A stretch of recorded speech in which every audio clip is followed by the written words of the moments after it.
వారు మోకరించండి. మోకరించలేని వారు ప్రార్థనలో ఏకీభవించండి.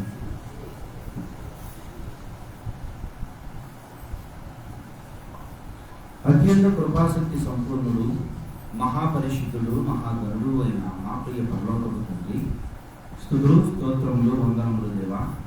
ఇప్పటి వరకు క్షేమంగా సజీవులుగా ఉన్నామంటే నీ కృప, నీ దయ, నీ కనికర ప్రేమ దేవా.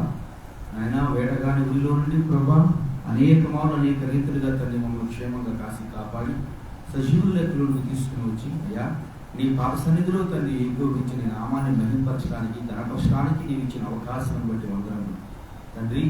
ప్రభా నీ బిడ్డలు ఉన్నట్లు ప్రభా వారి హృదయాల్లో తండ్రి ప్రభా నీ విశ్వాసం వృద్ధగునట్లు తండ్రి ప్రభా విశ్వాసంతో ముందుకు కొనసాగునట్లు అయ్యా నీ ఆత్మచేత బిడ్డలను బలపరచండి దేవా. ఇదిగో ప్రభా ఆయన లేచి నిలబడుచుండగా నాకు శక్తిహీనుడు నన్ను నిలవబెట్టండి.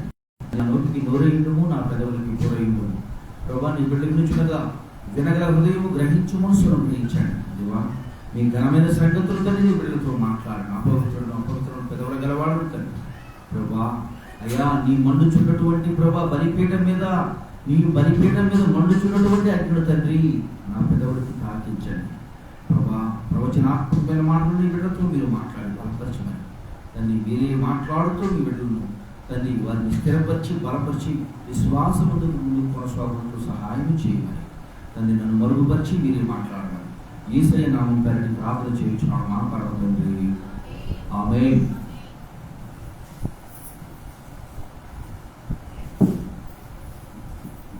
దేవుని యొక్క మహాకృపను బట్టి సెప్టెంబర్ మాసము 11వ దినము, అప్పుడే ఈ నెలలో 3 వంతుల్లో 1 వంతు గతించిపోయాయి. ఇక మిగిలినవి 20 దినములు. దేవుని యొక్క మహాకృపను బట్టి అనేకమైన పరిస్థితుల నుంచి దేవదేవుడు క్షేమముగా సజీవులుగా ఉంచి మరోమారు ఆయన పాదసన్నిధికి చేరు భాగ్యం ఇచ్చిన మనల్ని దేవుడు ఆయన కృపలో బహుబలంగా వృద్ధి చేయునుగాక. ఆమె దేవుని వాక్యాన్ని చదువుకుందాం. రోమీలకు రాసిన పత్రిక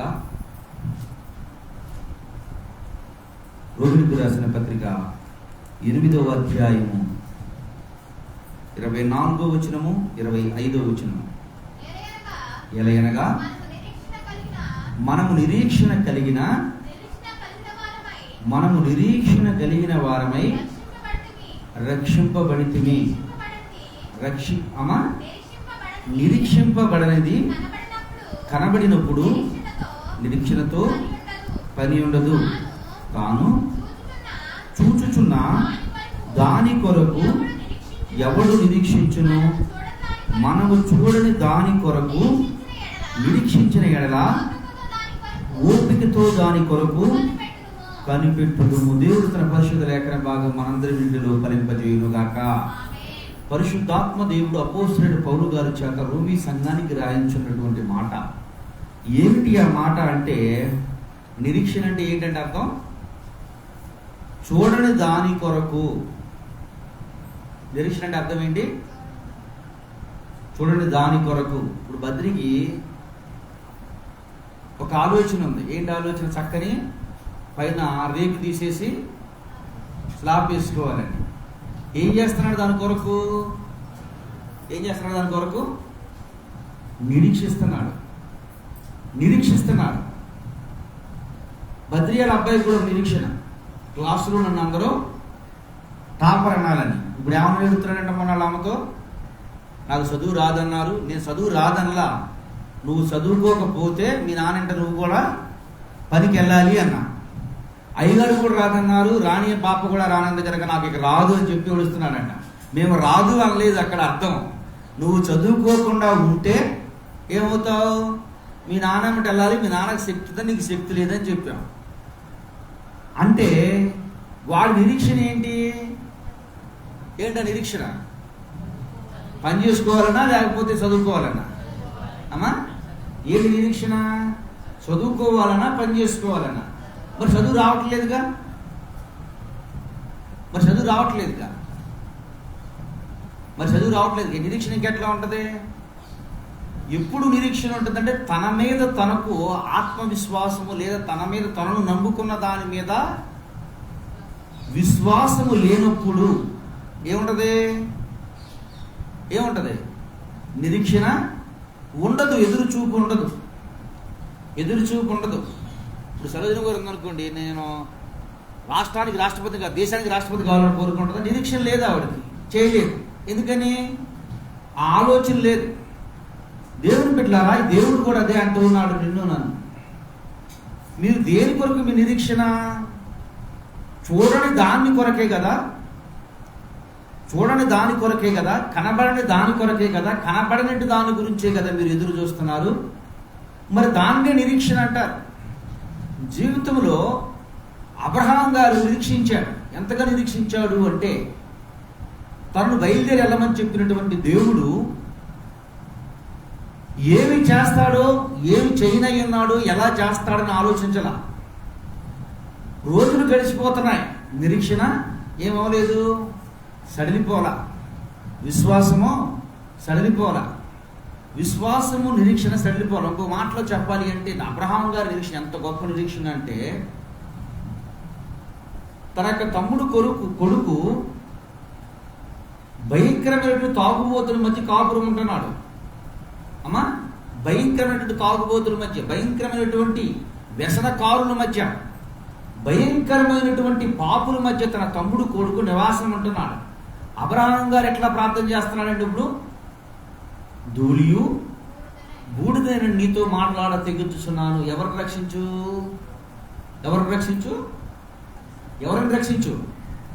ఎవరిని కాపాడు? ఎవరిని విడిపించు? లోతుని. ఎక్కడ ఉన్నాడంటండి? సొదొమ గొమొర్రా ప్రజలు ఎక్కడున్నారని బైబిల్ చెప్తుంది. భయంకరమైనటువంటి పాపం, మొట్టమొదటి పాపము, ఆకాశం నుండి అగ్ని గంధకాలు దిగి నశించబడినటువంటి పట్టణం అది. చూడటానికి ఎలా ఉంది ఆ పట్టణం? పచ్చని యోదోను తోట వలె ఉంది.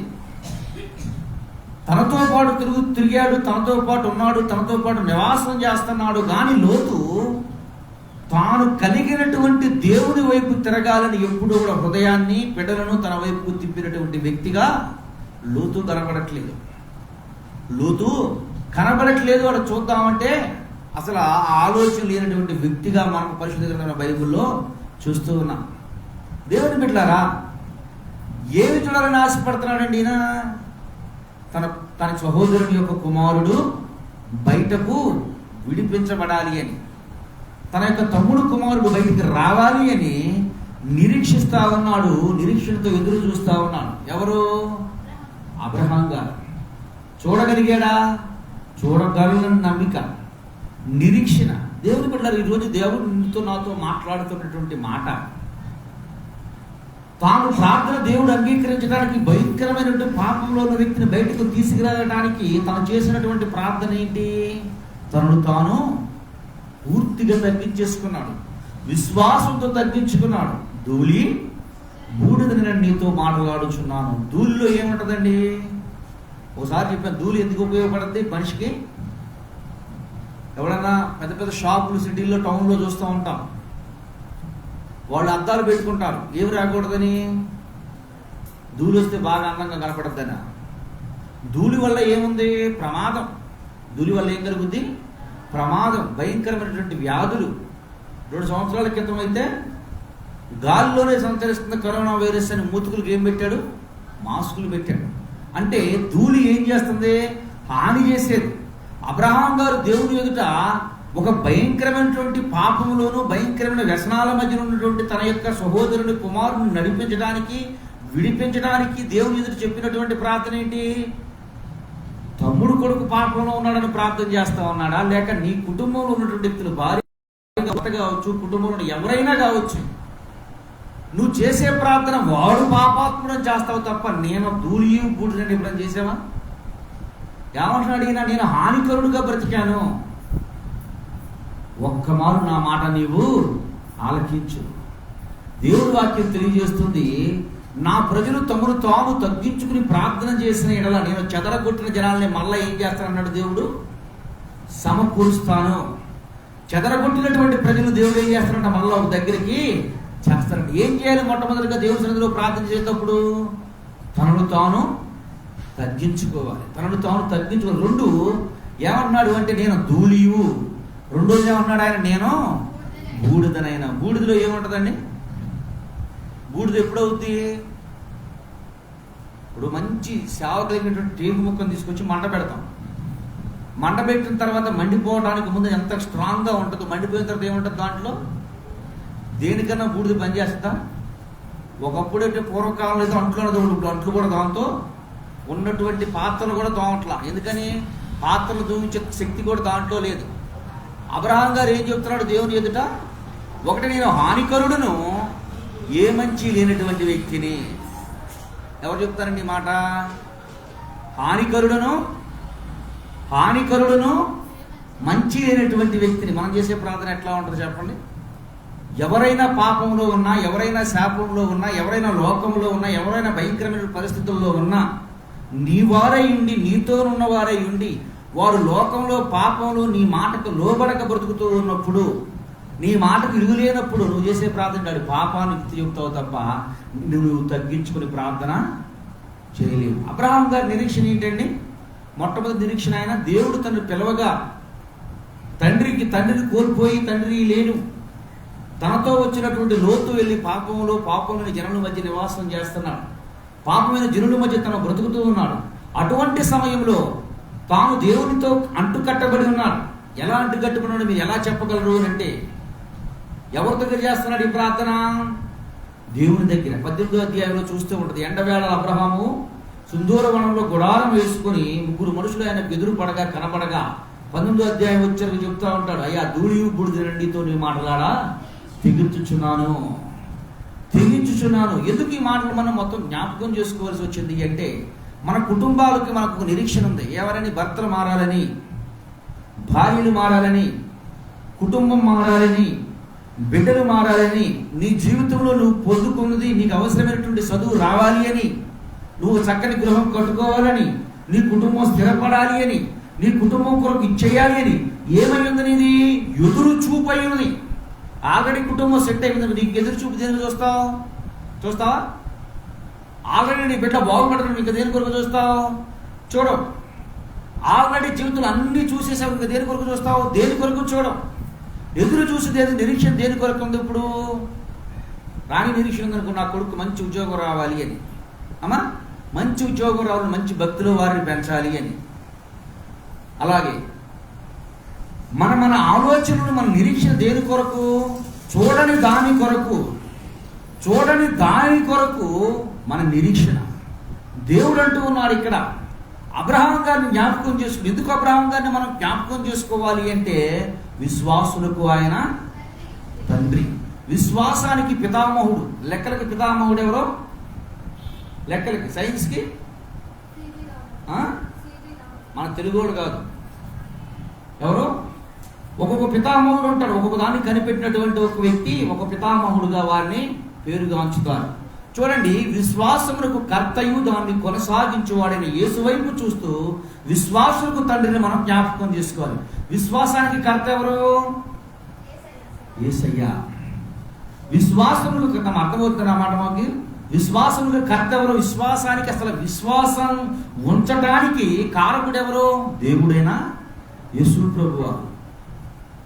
ఆడక తండ్రి ఎవరు? అబ్రహాం గారు. అబ్రహాం గారిని జ్ఞాపకం చేసుకోవాలి. యేసయ్య వైపు మనం చూడాలి. చూడండి దేవుని బిడ్డలారా, ఇక్కడ మనము అబ్రహాం గారిని తలంచుకోవడానికి కారణం ఏమిటి అంటే, మన కుటుంబాల్లో అనేకులు ఇంకా మార్పు లేనటువంటి వ్యక్తులు ఉన్నారు, మారినటువంటి వ్యక్తులు ఉన్నారు. మారినటువంటి వ్యక్తులు, మార్పు లేనటువంటి వ్యక్తులు లోతు కంటే భయంకరమైనటువంటి పాపుల మధ్య వీళ్ళు సంచరించట్లేదు. సంచరిస్తున్నారా? సుధమర గోమర పాపం ఎట్లుందో ఆకాశం నుండి అగ్ని దించి అగ్ని వచ్చి వారిని దహించి వేసింది అంట. వీరు విశ్వాసంతో ప్రార్థన చేశారు. దేవుడు బిడ్డలు, దేవుడు అడుగుతూ ఉన్నాడు, నీ భర్త మార్పు కొరకు ఏ విధంగా ప్రార్థన చేస్తున్నావు నువ్వు? నీ భార్య మార్పు కొరకు ఎలా ప్రార్థన చేస్తున్నావు నువ్వు? నీ కుటుంబ సభ్యుని మార్పు కొరకు ఎలా ప్రార్థన చేస్తున్నావు నువ్వు? నీ జీవితంలో నీ బిడ్డలు ఉన్నతమైన స్థానంలో పెట్టడానికి ఎలా ప్రార్థన చేస్తున్నావు నువ్వు? అంత భయంకరమైనటువంటి పాపములు, అంత భయంకరమైనటువంటి శాపములు ఉన్నటువంటి లోతు ఎక్కడికి వచ్చేసాడండి? ఇప్పుడు బయటకు వచ్చేసాడు. బయటకు రావడానికి ముందు విశ్వాసులకు తండ్రి అయినటువంటి అబ్రహాము గారు చేసినటువంటి పని ఏంటి? తనను తాను తగ్గించుకుని ప్రార్థన చేశాడు. తను తాను తగ్గించుకొని ప్రార్థన చేశాడు. 2, చూడాలి అనే పట్టణం కొరకు, ఎదురు చూస్తున్నటువంటి పట్టణం కొరకు, నువ్వు కావలసినటువంటి ఆశీర్వాదాల కొరకు నువ్వు చేసిన ప్రార్థన ఎలా ఉండాలి? రాహాబు అనే స్త్రీ ఉంటుంది బైబిల్లో. రహబాము కాదు, రాహాబు. ఒకసారి చూస్తారా? యెహోషువ గ్రంథం 2వ అధ్యాయము. యెహోషువ గ్రంథం 2వ అధ్యాయం ఒకసారి.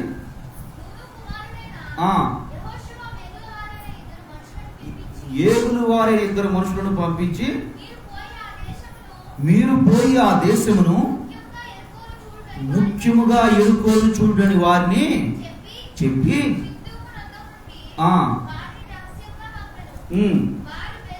వారు వెళ్ళి రాహాబును ఒక వేశ్య వెంట చేరి దిగగా దేశమును వేగు చూచుటకు ఇశ్రాయేలుల యొద్ద నుండి రాత్రి వేళ ఇక్కడికి వచ్చినని యెరికో రాజునకు వర్తమానం వచ్చెను.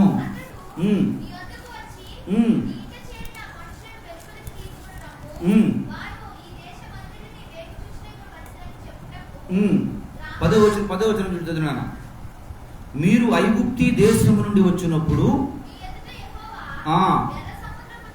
ఎర్ర సముద్రం నుండి ఎలాగూ ఆరిపోజేసెనో యొర్దాను తీరమునున్న అమోరీయుల 2 రాజులను చదువు.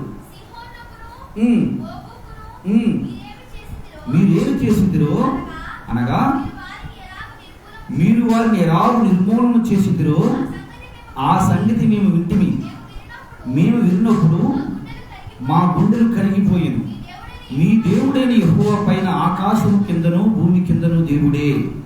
మీ ఎదుట ఎట్టి మనుషులకైనా ధైర్యం మాత్రం ఉండదు.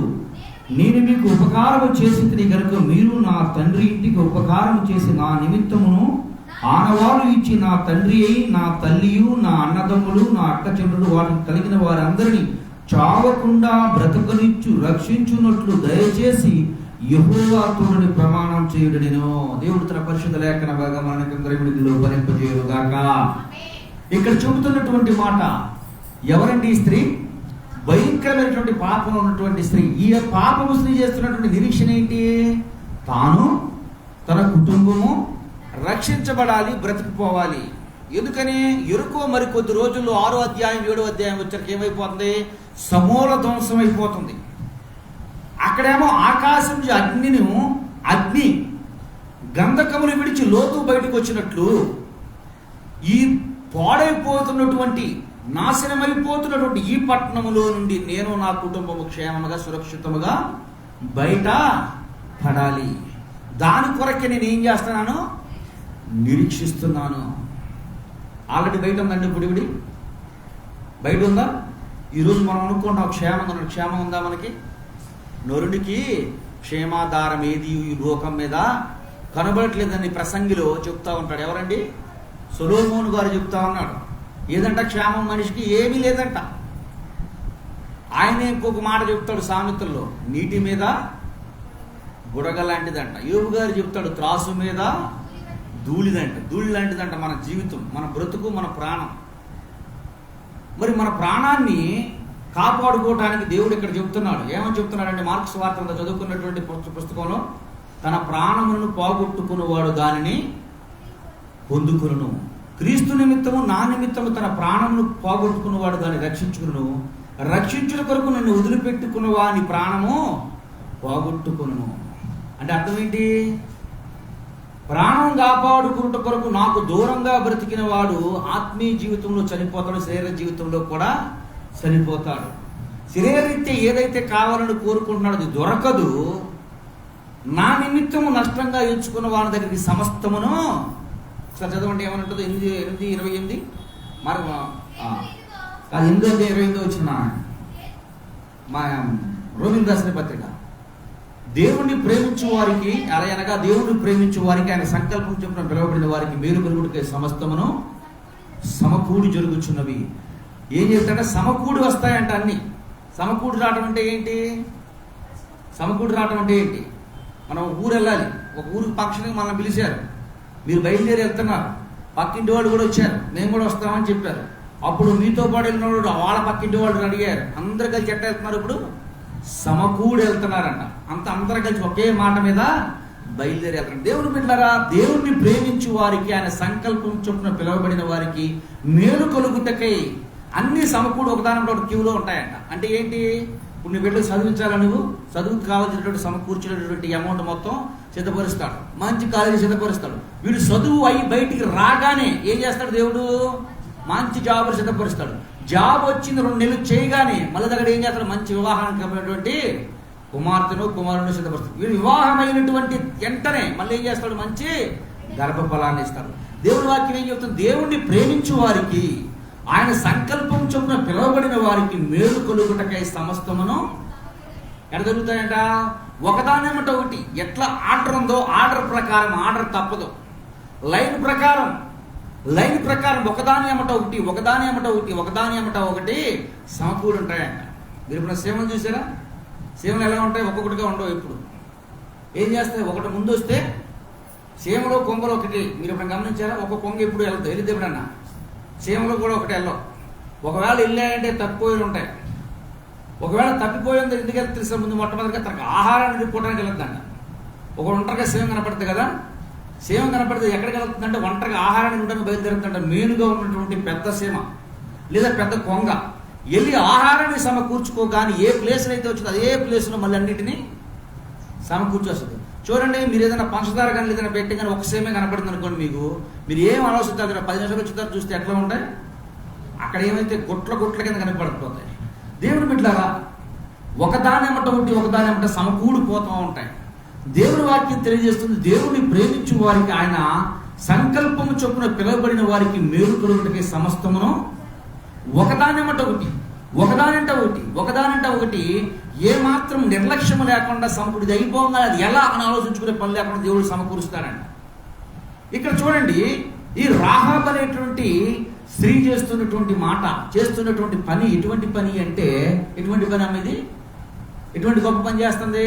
నేను మిమ్మల్ని తీసుకుని వచ్చాను, నా నిరీక్షణ ఏంటి అంటే, నా నిరీక్షణ, నాకు క్షేమంగా ఉన్నాను ఇక్కడ, ఆశీర్వాదకరంగా ఉన్నాను ఇక్కడ, దీవెనకరంగా ఉన్నాను, మా దేశం మీదకి వచ్చి మమ్మల్ని ఎందుకు పాడు చేస్తారు మీరు అనందా. ఏం చెప్పింది, దేవుని వార్త ఎందండి, దేవుని మాట ఉంది, దేవుని ప్రజలు చేసే గొప్ప కార్యాలు ఉంది. దేవుని బిడ్డలారా, మన జీవితాల్లో కూడా కొన్ని ప్రార్థనలు ఎప్పటి నుంచో ఆగిపోతూ ఉంటాయి. కానీ దేవుడు వాళ్ళకి ఆరోగ్యం దక్కించాడు, దేవుడు వాళ్ళకి బిడ్డలను స్థిరంగా ఉంచాడు, దేవుడు వారి కుటుంబాన్ని సమకూర్చాడు, వారికి ఉన్నటువంటి సమస్తాన్ని దేవుడు బాధ నుంచి ఇప్పించాడు అనే మాట విన్నటువంటి మనము ఆ మాటను వెంబడించలేం, ఆ మాటను పట్టుకొని నిరీక్షణ కలిగి ఎదురు చూడలేం.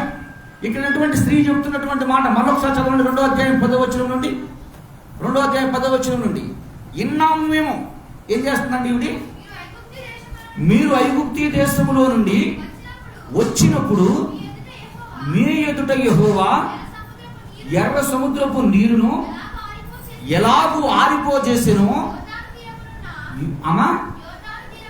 యోర్దాను తీరమునున్న అమోరీయులు 2 రాజులను ఎలా మీరు యుద్ధం చేశారో మేము విన్నాం. విన్నప్పుడు మా గుండెలు కరిగిపోయిన. దేవుని బిడ్డలారా, గమనించారా, మనం కూడా అనేక సాక్ష్యాలు వింటా ఉన్నాం. దేవుణ్ణి నమ్ముకున్న వారు, దేవుణ్ణి వెంబడిస్తున్నటువంటి వారి జీవితంలో ఏ మేలు. 34:10 చదవండి ఒకసారి. కీర్తన గ్రంథం 34వ అధ్యాయం 10వ వచనము. 34:10. సింహము పిల్లలను లేమి కలుగుగలని యెహోవాను ఆశ్రయించు వారికి ఏ మేలు కొద్దువైన. ఒకసారి చదవండి, యెహోవాను ఆశ్రయించు వారికి ఏ మేలు కొద్దువై ఉండదు. సింహం పిల్లలు కూడా లేమితో ఉంటాయి, ఆకలితో చేస్తాయి, ఆకలితో అలమటిస్తాయి, చిక్కిపోతాయి, అడుగులు వదిలిపెట్టి ఊర్ల మీద పడతాయి. కానీ ఆయనను ఆశ్రయించే వారికి ఏ మేలు కొద్దువై ఉండదని దేవుని వాక్యం చెప్తా ఉంది. చూడండి దేవుని బిడ్డలారా, ఈవిడ విన్నది మాత్రమే. మన జీవితంలో అనేకమైన సాక్ష్యాలు వింటాం. ఒక రోగం వచ్చిందా, యేసయ్యను నమ్ముకున్నా రోగం వదిలిపోయిందండి. దెయ్యం పట్టిందా, యేసు ప్రభువుని నమ్ముకున్నా మా దెయ్యం వదిలిపోయింది. మానసిక ప్రశాంతత లేకుండా ఉన్నావా, యేసయ్యను నమ్ముకున్నాడు చాలా ప్రశాంతంగా ఉన్నాను. సమాధానం లేకుండా ఉన్నావా, యేసు ప్రభువుని నమ్ముకున్నాడు చాలా సమాధానం వచ్చింది. సాక్ష్యాలు వింటున్నావా, అనేకమైనటువంటి సాక్ష్యాలు, అనేకమైనటువంటి జీవితం చిన్నాభిన్నం అయిపోయిందండి. యేసు ప్రభువుని నమ్ముకున్న సెట్ అయిపోయాను. ఎప్పుడు ఎవరి చేతి వైపు వారి చేతి వైపు చూసే నన్ను దేవుడు అందరి వైపు చేసేటట్టు చేశాడండి. ఎన్ని సాక్ష్యాలు వింటున్నాం కదా. ఎన్నటి నీ జీవితంలో ఈ రాహాబు అనేటువంటి స్త్రీ చేసినట్లుగా నిరీక్షణ కలిగి ఉన్నావా లేదో ఒకసారి నువ్వు పరిశీలించుకో. అక్కడ నిరీక్షణ కలిగి ఉంది, అక్కడ నిరీక్షణ కలిగి ఉంది, కలిగి ఉన్నాడు. అబ్రహాం గారు ధూళియు బూడిద నీతో మాట్లాడి తెగించున్నాను, నేను మళ్ళా నా సహోదరుడు కుమారుడైనటువంటి లోతును మళ్ళా నేను చూసాడా లేదా, క్షేమంగా బయటపడ్డాడా లేదా, బయటపడ్డాడు. దేవుడు బిడ్డారా, యేసయ్య చెప్తున్నటువంటి మాట, నీవు ఉన్నాను అనుకుంటున్నావు, నీలో ఏం లేదు, నిరీక్షణ లేదు, ఎదురు చూపు లేదు. ఎదురు చూపు ఉంటే ఏం చేస్తావు చెప్పండి.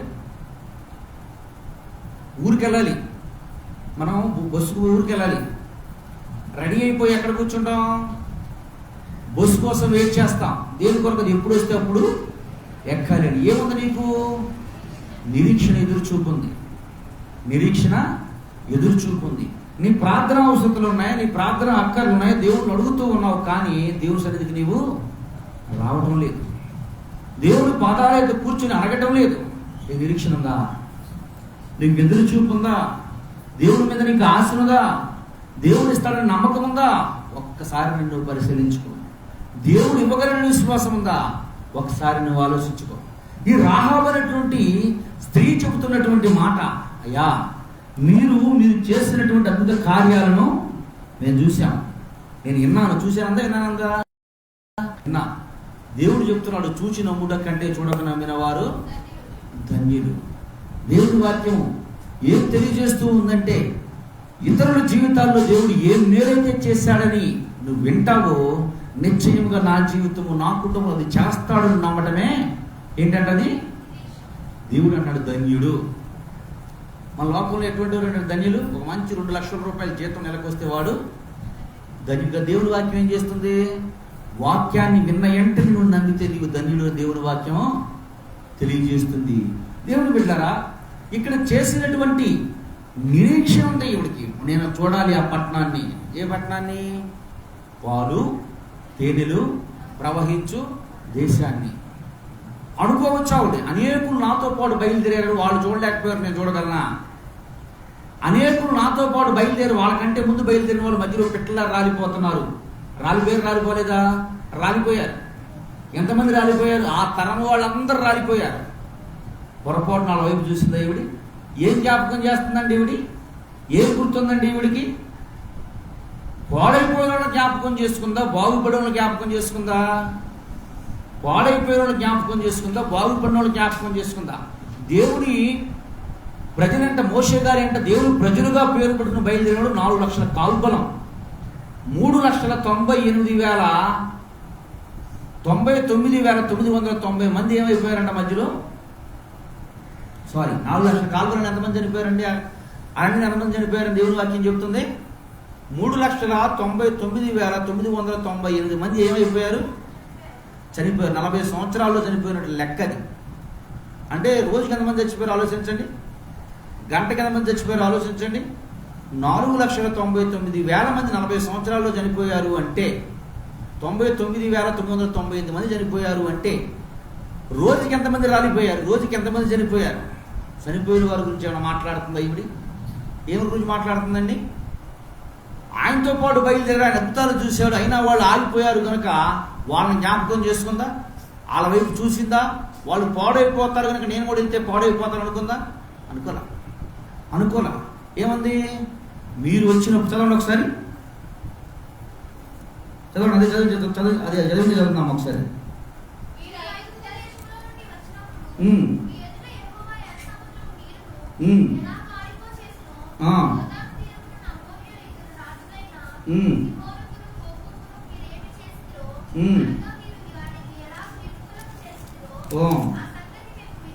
ఆ సంగతి మేము ఇంటిమి, మేము విన్నప్పుడు మా గుండెలు కరిగిపోయినాయి.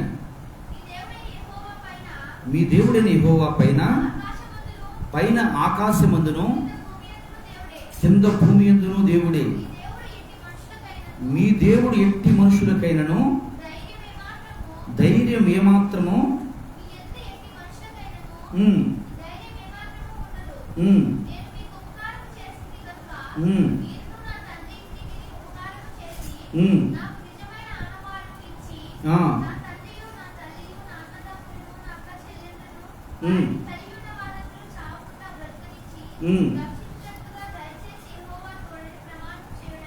యెహోవా తోడని ప్రమాణము చేయుడనెను. నిరీక్షణ ఈ స్త్రీది. ఈ స్థితిలో నుండి నేను క్షేమంగా ఉన్నాను, ఇది కాదు, కానీ దేవుడు రానైనటువంటి ఆ శ్రమ నుండి నేను తప్పించుకోవాలండి. దేవుడు రక్షించాడు. చూడండి ఒకసారి 6వ అధ్యాయము 17వ వచనం చూడండి.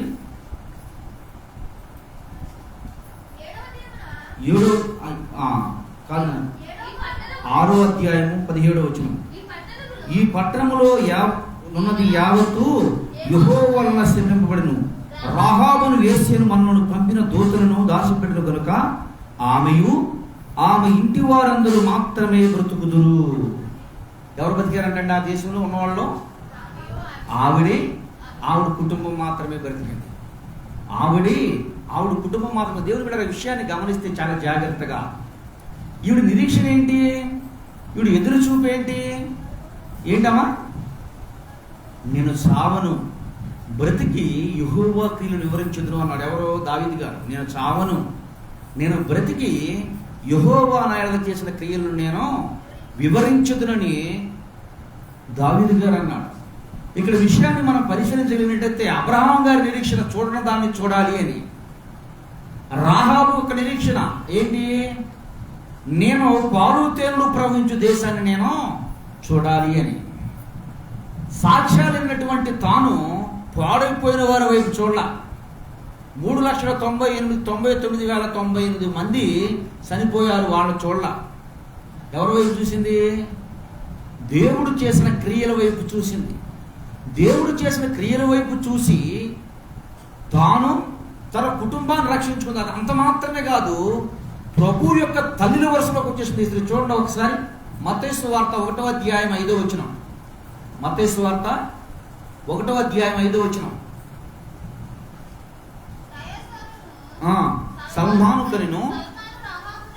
సల్మాను రాహాబు ఎవరు? ఇప్పుడు ఎవరమ్మప్పుడు రాహాబునందు బోయోజును కనును, బోయోజు ఓబేదును కనును. ఎప్పుడన్నా యెషయా దావీదును కనెను. దేవునికి స్తోత్రం. ఇప్పుడు దావీదు గారికి ఏమవుతుంది? ఈవిడి మా అమ్మ. ఏమవుద్ది? మా అమ్మ అవుద్ది. దేవుడు బిడ్డలా గుర్తించండి. చూడని దాని కొరకు నిరీక్షణ. అబ్రహాం గారి నిరీక్షణ ఏంటి? లోతు బయటికి రావాలి అని. బయటకు వచ్చాడా లేదా? బయటకు వచ్చాడు.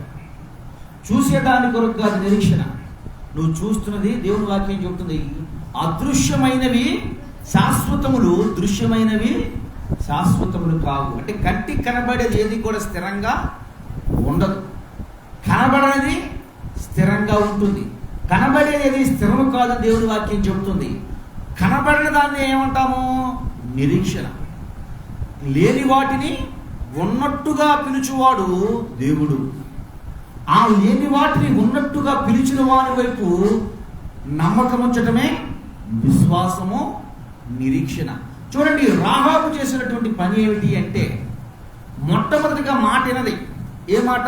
దేవుడు అద్భుతాలు చేస్తాడు, దేవుడు ఆశ్చర్యకార్యాలు చేస్తాడు, దేవుడు రోగాలను విడిపిస్తాడు, దేవుడు చీకటి శక్తుల నుంచి విడిపిస్తాడు, దేవుడు ఆశీర్వదిస్తాడు, దేవుడు చెడును మొత్తాన్ని తీసివేసి పరిశుద్ధంగా మారుస్తాడు, దేవుడు పవిత్రంగా ఉంచుతాడు, ఆశీర్వాదకరంగా ఉంచుతాడు, దీవెనకరంగా ఉంచుతాడు అని చెప్పినటువంటి ఈ యొక్క వ్యక్తి తన దగ్గర దాంట్లో సర్వసమృద్ధితో దాన్ని సరిపెట్టుకుందామని అనుకోలేదు. కానీ చూడని దాని వైపు నిరీక్షణ కలిగి ఉంది. ఏంటో చూడని దాని వైపు?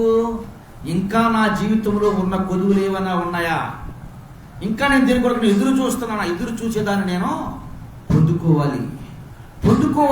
పొందుకోవడానికి బయలుదేరి పాడైపోయిన వాడి వైపు చూడొద్దు, కానీ దేవుడు చేసిన కార్యాల వైపు చూసింది, దేవుడు చేసినటువంటి అద్భుతాల వైపు చూసింది, దేవుడు చేసిన మేలుల వైపు చూసింది, దేవుడిచ్చు ఆశీర్వాదం వైపు చూసింది, దేవుడు నియమించు నియమం వైపు చూసింది తప్ప అక్కడ పాడైపోతారు, ఎరుకోలోనూ పాడైపోతారు.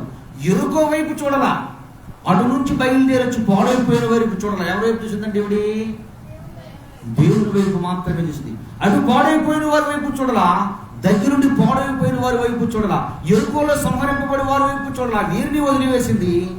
వారిని వదిలివేసింది దేవుని వైపు మాత్రమే తన గురిని నిలుపుకొని ఉన్నది. గురి నిలుపుకొని ఉన్నది కనుక ఎరుకో మొత్తం సంహరించబడిపోయింది. కానీ తను సరిపోయిందా? ఎరుకో మొత్తం కాల్చివేయబడింది. ఎరుకో మొత్తం కత్తివాత చేత చంపబడ్డారు. ఎరుకోలో ఏమీ లేదు, మొత్తం పాడైపోయిన. తర్వాత వచ్చిన కింద చూస్తే ఉంటుంది 17వ వచనం, తర్వాత చూడండి 18వ వచనం ఏమంటుంది? ఆ గుమ్మాన్ని పడగొట్టి గుమ్మాన్ని నిలిపివాడు శిల్పింపబడును. మీరు తీసుకుని కదా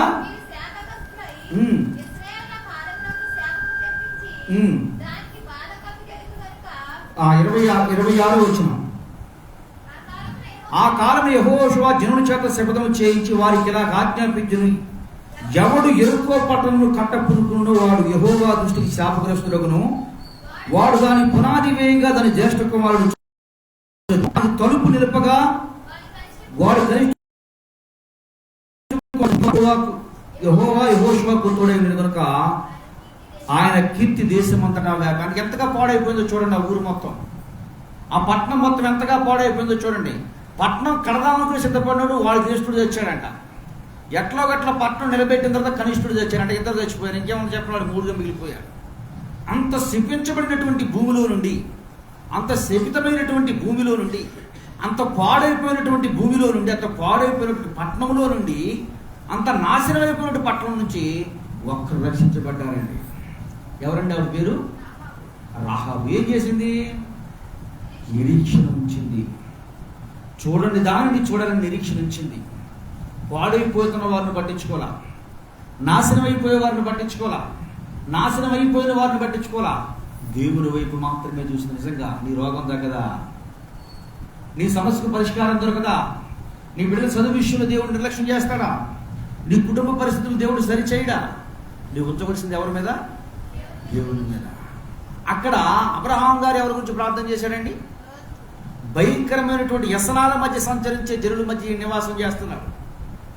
భయంకరమైనటువంటి పాపుల మధ్య తన యొక్క కొడుకు నివాసం చేస్తున్నాడు. భయంకరమైనటువంటి శాపానికి పూరితమైనటువంటి దేవుని చేత ఉగ్రతకు పాత్రులైనటువంటి జనుల మధ్య సంహరించబడుతున్నాడు. ఏం చేద్దండి? వీడు మారడం వదిలేసిందా? వీడికి మార్పు రావద్దని వదిలేసిందా? పక్కన వదిలిపెట్టాడా? వదిలిపెట్టా. ఏం చేశాడండి? దేవుని ఎదుట తనను తాను తగ్గించుకుని ప్రార్థన. బైబిల్ గ్రంథంలోనే తగ్గింపు ప్రార్థన గురించి యెహోషువ అనే ఒక భక్తుడు ఉంటాడండి. యెహోషువ పాతు.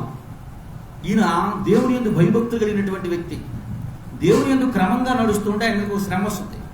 ఎటువంటి శ్రమ వస్తుంది అని అంటే, నీ దేశ ప్రజలను, నీ జనాంగాన్ని మొత్తాన్ని దాసోహం ఇచ్చేసి సన్రిబు అనే ఒక రాజు వచ్చి చెప్తాడు, నీ దేశ ప్రజలను, నీ జనులు నాకు నువ్వేం చేసేయి అప్పచెప్పాయి, లేకపోతే నీ దేశాన్ని మొత్తాన్ని కొల్లగొడతాను, నీ దేశంలో ఉన్న సమస్తాన్ని సంహారం చేసేస్తాను. నీ సైన్యం చూస్తేనేమో 10,000 మంది, నా సైన్యం చూస్తేనేమో 1,00,000 మంది. నీ జనం చూస్తే 1,00,000 మంది, నా జనం చూస్తే 10 లక్షల మంది. 10 లక్షల మంది ఏమో నిలబడతారు అంటే ఈయన ఏం చేస్తారండి? సరెండర్ అవ్వడం. భయపడిపోతూ, బాధపడిపోతూ గబగబా మందిరంలో ఉన్న పాస్టర్ గారి దగ్గరికి వెళ్ళిపోతాడు. పాస్టర్ గారి దగ్గరికి వెళ్ళి ఇట్లా అంటున్నాడు, ఏం చేయమంటావు? ఇదిగో నాకు పత్రిక కూడా రాసిచ్చాడు. ఈ పత్రిక తీసుకుని రాకపోతే నాకు నువ్వు నీ దగ్గర నుండి లోబట్టమా, యుద్ధమా, సమాధానం రాకపోతే రేపు నీ దేశం మీద పడతాను, కొద్ది త్వరలో నీ దేశం మీద పడబోతానని ఒక వర్తమానం తీసుకుని వస్తాడు. వర్తమానం తీసుకుని వస్తే తను ఏం చేస్తాడు అంటే, యెహోవా సన్నిధిన తనను తాను తగ్గించుకొని ఉపవాసం నుండి ప్రార్థన చేస్తాడు. ఉపవాసం నుండి తనను తాను పూర్తిగా తగ్గించుకుని ఉపవాసం ప్రార్థన చేస్తే, అరే రాజుగారే ఉపవాస ప్రార్థన చేస్తున్నారు, మనకేమైనా తక్కువ తిన్నామని దేశ ప్రజలందరూ కూడా 3 రోజులు ఏం చేస్తారు? పూర్తిగా ఉపవాస ప్రార్థన చేసేస్తారు. పూర్తిగా ఉపవాస ప్రార్థన చేస్తే దేవుడు ఏమన్నాడు? మీ పక్షం యుద్ధం చేయవాడు మీ దేవుడైనా యెహోవాయే. ఎన్ని జనాంగాలు అయితే 3 జనాంగాలు వాడి మీద చుట్టబడి ఉంటాయి, 3 దేశాలలో వాళ్ళ మీదకి వస్తారు. వాళ్ళలో వాళ్ళకే గొడవలు పడి ఒకరినొకరు పొడుచుకొని చచ్చిపోతారు. పొడుచుకొని చచ్చిపోతారు. ఏ సైన్యం అయితే 3 రోజుల తర్వాత నీ దగ్గరికి వస్తుందని చెప్పారు, ఆ 3 రోజులు నేను చూస్తే ఒకరినొకరు పొడుచుకొని చచ్చిపోతుంటారు. వాళ్ళ మెళ్ళలో బంగారం వేసుకుంటారు కదా, వాళ్ళ మెళ్ళలో బంగారాన్ని ఒలుసుకోవటానికి, అంటే పోగులు ఉన్నాడు పోగులు, కడెలు ఉన్నాడు కడెలు, ఉంగరం పెట్టుకుంటే ఆ సైన్యం మొత్తం చనిపోతాయి. ఆ సైన్యంలో ఉన్నటువంటి జనాల దగ్గర ఉన్నటువంటి పోగులు బంగారము మొత్తం ఒలుసుకోవడానికి 3 రోజులు పట్టిందంట. ఎవరికి? యెహోషువపాతుకి రాజ్యానికి. నీ రాజ్యంలో ఉన్న ధనం మొత్తం నాకు ఇచ్చేయి, నీ రాజ్యంలో ఉన్నటువంటి ఆస్తి మొత్తం నాకు ఇచ్చేయి, లేకపోతే నేనేం చేస్తాను, సంహారం చేసేసి నీ దేశంలో నీ బంగారాన్ని దోసుకుపోతానన్నట్టు చెప్పినటువంటి రాజు, చెప్పినటువంటి సన్రీబ్ అనే రాజు, వాడు చనిపోయారు, వాడితో పాటు వాడి జనులందరూ చనిపోయారు. రాజ్యాన్ని ఇచ్చేయమని చెప్పి ధనాన్ని ఇచ్చేయమని చెప్పినటువంటి సన్రీబ్ చచ్చిపోతే, నా దగ్గర ఉందో కొద్దిగా ప్రభా నిన్ను నేను నమ్ముకున్నాను నిరీక్షించినటువంటి యెహోషువపాతుకి ఏమైంది? రాజ్యంగా నిలబడింది. ఏ ధనాన్ని అయితే దొంగలిస్తున్నాడో ఆ ధనాన్ని మళ్ళీ ఖజానాలోకి వచ్చింది. అంత మాత్రమే కాదు, శత్రు సమూహం లేకుండా దేవుడు ఏం చేశాడు? సంహారం చేశాడు. ఇప్పుడు యెహోషువ గారికి ఉంది ఏంటండి? నిరీక్షణ. ఎటువంటి నిరీక్షణ అది? తనను తాను తగ్గించుకుని వచ్చినటువంటి నిరీక్షణ. మనం బాగా చదువుతాం బైబిల్ గ్రంథంలోనే. నినివే పట్టణస్తులు దేవుని దగ్గర నుండి శ్రమ రాబోతుందని తెలిసింది. దేవుని దగ్గర నుండి శ్రమ రాబోతున్న 3 పట్టణాల్లో దేశం మరలా 45 రోజుల్లోకి ఈ దేశం ఉండదు, ఈ రాజ్యం మొత్తం నాశనం అయిపోతుందని తెలిసింది. ఏం చేశారు నినివే పట్టణ ప్రజలందరూ? రాజు మొదలుకొని ఇంట్లో ఉన్న పశువు వరకు 3 రోజులు ఆహారం మానేసి తాము తగ్గించుకుని దేవుని ఎదుట నిరీక్షించాడు. ఏమని? శాపం నుంచి వస్తుందని చెప్పాడు ఇక్కడ దేవుని దగ్గర నుండి. ఇప్పుడు వీళ్ళ నిరీక్షణ ఏంటి? బతిమలాడితే ఆయన మాట వింటాడు అని, బతిమలాడితే ఆయన మాట వింటాడు అని వాళ్ళు తగ్గించుకొని గోను పట్టా కట్టుకున్నాడు రాజు. బైబిల్ గ్రంథంలో ఉంది. గోను పట్టా కట్టుకుంటే పసిపిల్లలు మొదలుకొని పశువుల వరకు ఏం చేయలేదట, ఎవరు మేత ఏమి తినలేక పచ్చి మంచిని కూడా తాకకుండా దేవుని ఎదుట తమను తాము తగ్గించుకొని విజ్ఞాపన చేసి ఉండగా దేవుడి దగ్గర నుండి ఏమొచ్చిందండి? ఉగ్రత బదులు బహుమానం వచ్చింది. దేవుని బిడ్డ బహుమానం వచ్చింది. నీ జీవితంలో, మన జీవితంలో ఏంటి అంటే, బిడ్డలకు క్రమం లేకపోయినా, కుటుంబ వ్యక్తుల్లో మారకపోయినా, మార్పు లేకపోయినా, దేవుని సన్నిధిలో చేయవలసింది ఏంటి? మనలను మనం తగ్గించుకుని ఆయన ఎదుట ప్రార్థన చేస్తూ నిరీక్షణ విశ్వాసం కలిగి ఉంటే దేవుడు ఏం చేస్తాడంట? అద్భుతాలను మన చేత మన కళ్ళతో దేవుడు చూపిస్తాడు. అబ్రహాం గారు చూశాడు, యెహోషువపాతులు చూశాడు, నినివే ప్రజలు చూశారు, రాహాబు అనే పాపం చేసే స్త్రీ కూడా చూసింది. నువ్వు చూడవా? నువ్వు చూడలేవా?